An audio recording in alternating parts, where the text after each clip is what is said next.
Hello mga ka-viewers, what's up? Nandito pala ako ngayon sa may side sa may Tibongko. So, i-update natin dito na side itong sa may Tibongko Urban.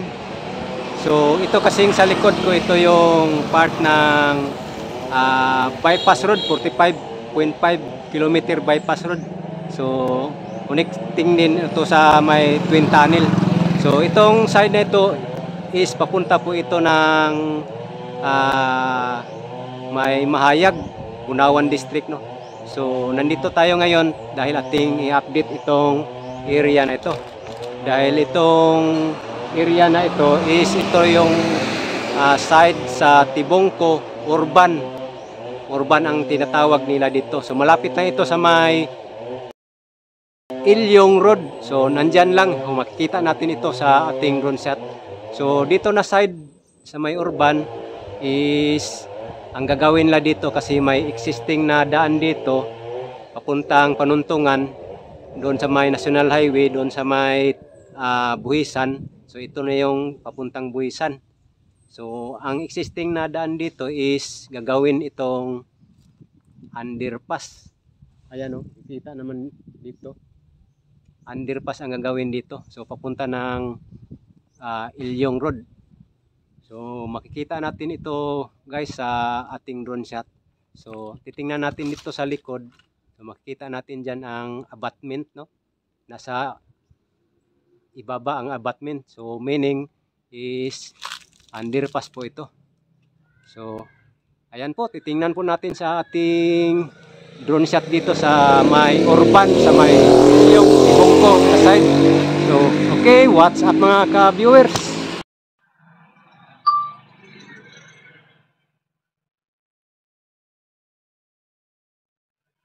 Ayan po, atin lang po i-screen recording po itong galaw ng ating camera.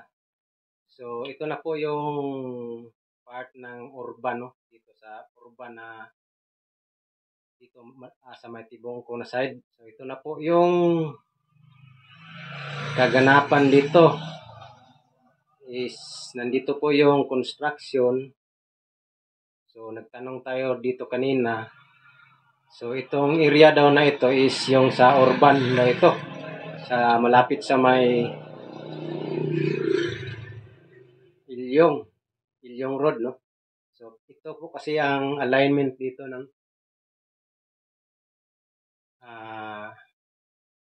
bypass road.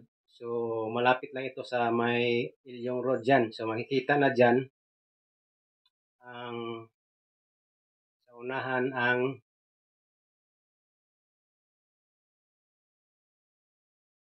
Ilyong Road. Ayan po ang construction. So dyan po ang construction sa Ilyong Road. And then dito po kasi sa may existing na daan ito sa may Urban banda. So ito po yung gagawin din dito is underpass pa rin. So yung existing road babaguhin yan din. Pagkatapos ng underpass ng bypass road is ibalik po yung existing road. So same pa rin ang daanan, sa taas din ang bypass road, sa underpass po siya. So puntahan po natin ang dyan sa may Ilyong Road. So ito yung alignment niya. Ayan po. Puntahan po natin dyan kasi dyan din po ang project dyan sa karsada na yan, Ilyong Road. Ayan, nag-clearing na din pala sila rito. So matagal na po kasi tayo na hindi nakabalik, no. So ayan po. Ayan po yung Ilyong Road, yung palip side, papunta po yan ng National Highway, Tibongko Public Market, ano. And then dito nakikita na po natin ang construction pala dito.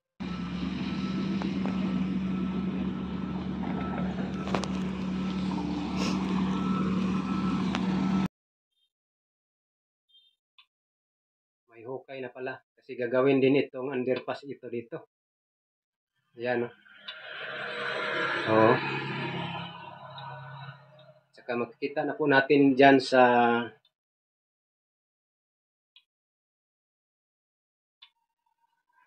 dito yung hukay. Yan, tingnan natin.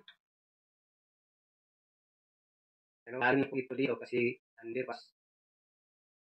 Puntahan po natin yan dyan. Tapos dito sa may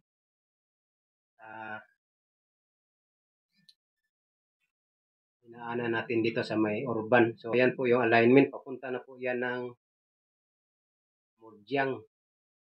Barangay Mudyang. Ayan, may mga pier foundation na. Yung malalapad dyan, no?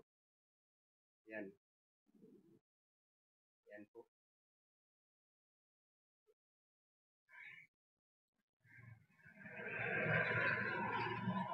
Ayan, no? Kita na natin. Papunta na po yan ng Mudyang. So, atin lang screen recording para masundan natin ang galaw ng ating camera.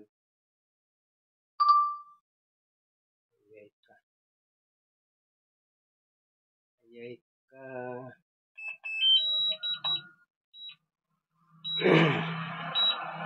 Ito, wala. Signal. Pabalikon na natin. Pabalikon. Hindi tama. Panpadulong tagmahayag. Return to home.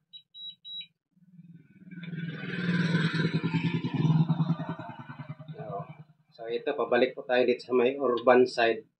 So ang alignment dito sa gilid ng isang malaking kumpanya. So dito ang alignment niya. So nandito po tayo sa may urban area. Ito po yung punta na ng Mahayag. So nandito po tayo sa existing road na kapwisto. So dito malaki-laki pa po ang gagawin po dito na underpass din po ito kasi itong existing road. So same pa rin ito. Ang babaguhin lang po dito is yung madaanan ng underpass ng bypass road. So dito malalim po ang hukay dito. So nandito po tayo. Ito na po yung pinaka-abutment niya. Dito tulay. Tulay dito. Yan po, makikita po natin dyan. Isa po yung tulay. Ayan, no? At pagdating naman dyan sa unahan, yan, abutment na din po yan. So, tulay dito, mula rito, hindi lang gaano kataasan ng tulay rito. Then, yan po ang mga hukay nila rito. Papunta na po ito ng Mahayag. So, sakop na po na yung Mahayag po ito. So, kita nyo naman ang construction, no?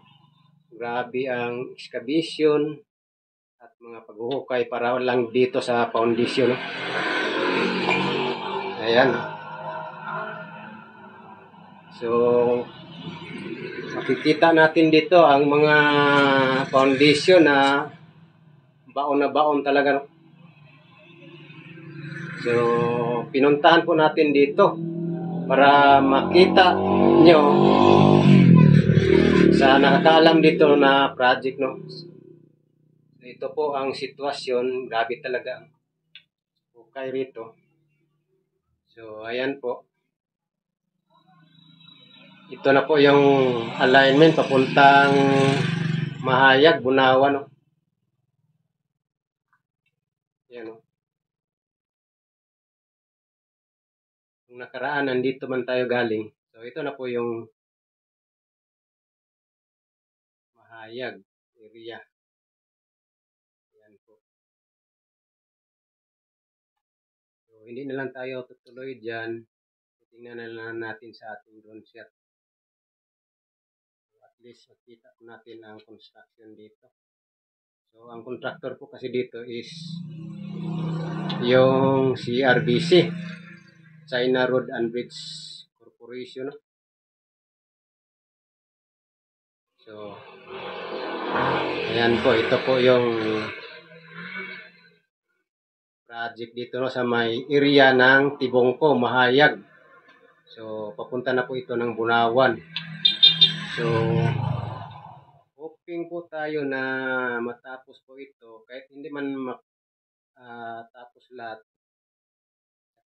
Hoping po tayo na kung saan yung matatapos ay i-open nila para magagamit by fishing ba ang magamit ng area. So ito banda sa may Mahayag na ito.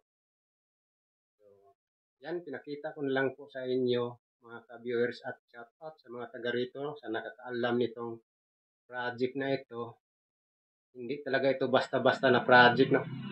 Ito yung alignment ng 45.5 km bypass road connection to Twin Tunnel. Yan. Oh, ayan, kita nyo naman ang mga foundation. Grabe.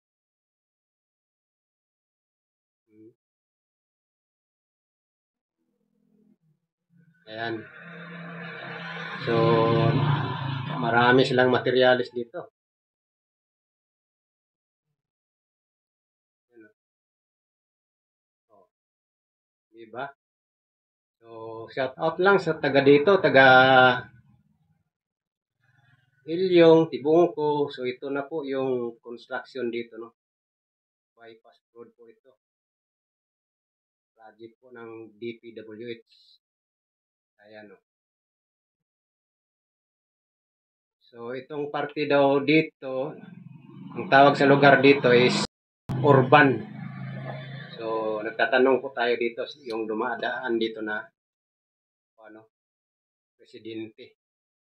So, ayan. Yan lang po ang ating update dito no, sa may Tibongko area, Ilyong. So, nakita na po natin yung side dyan sa may Ilyong Road. Ayan po. Ayan. Zoom po natin.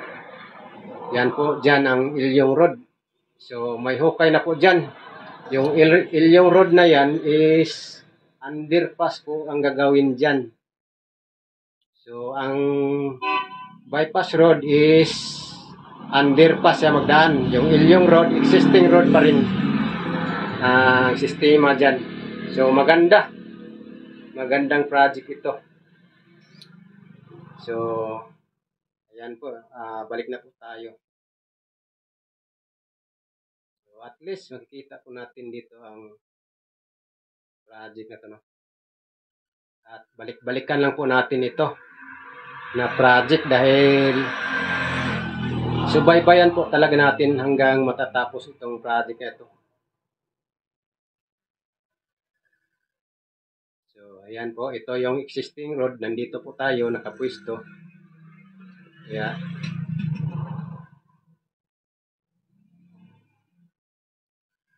Ayan po. Oh, nandito po tayo, nakapwesto, no? Oh, dito, kitang-kita nyo naman na ang area is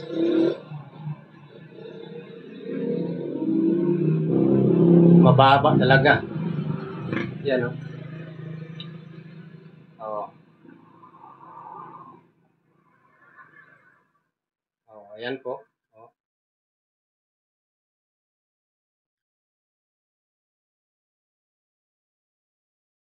Ayan po yung level niya.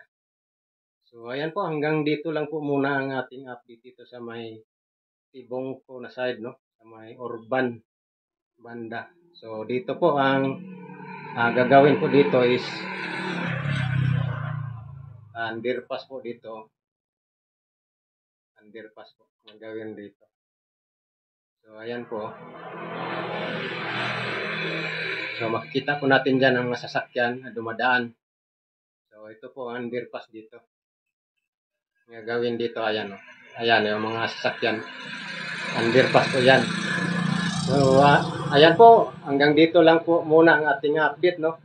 So, like and share lang po sa ating video ngayon, sa ating update ngayon dito sa may Ilyong side, Tigungpo, Davao City, Bunawan District. Okay, thank you so much. O hanggang dito na lang po muna. At God bless po sa inyong lahat.